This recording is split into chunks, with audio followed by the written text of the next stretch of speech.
Shomdan to Makkagacha bo'lgan arab hukmdorlari bilan bitimlar tuza olardi. Keyinroq esa Hoshimning ukalari Afrika, Habashiston, Yaman va Hiradagi qabilalar bilan bitim tuzishadi. Aynan o'sha paytda ular Qur'oni Karimda zikr etilgan savdolarni boshlashadi.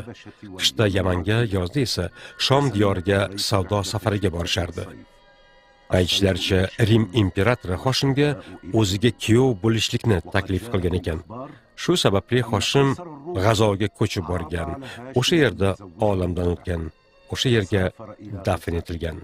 Shu sababli bu shaharni Hoshim G'azosi deb atashadi.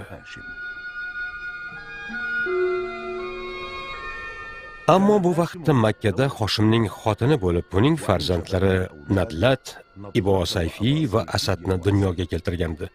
Hoshim Shomga qilgan safarlardan birida Madina shahrida do'sti Hajraj qabilasining sardori Amr ibn Zaydnikida mehmon bo'ladi.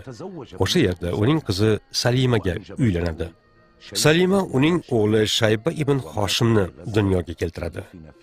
Shunday qilib Hoshim G'azoda olamdan o'tadi va shu yerga dafn etiladi. Makkada Hoshimga uzoq vaqt aza tutishadi. Hoshimning o'g'li Shayba voyaga yetguniga qadar onasi bilan birga Yasribda yashaydi. Hoshimning ukasi Mutallib jiyanini izlab Yasribga boradi va uni Makkaga olib keladi.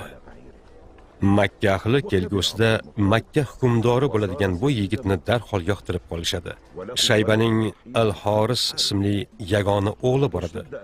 Mutallibning barcha avlodlariga xos bo'lgan ajoyib fe'l-atvori tufayli Horis arablar orasida tez orada hurmatli zotga aylanadi.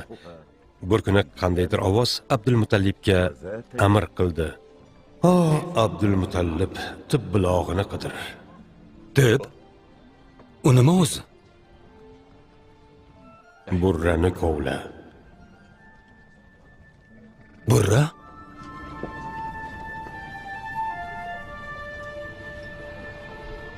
Ko'milganlarni kovla. Ko'milganlar nima o'zi?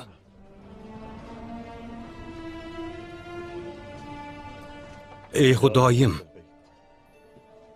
men kimning ovozini eshityapman? Zamzamni kovla. Zamzammi? Zamzam nima o'zi? U nopoklikni tozalaydi. Hech qachon qurimaydi va aynimaydi. Tashrif buyuradigan ziyoratchilarning chanqog'ini qondiradi. U Safo va Marvaning o'rtasida oq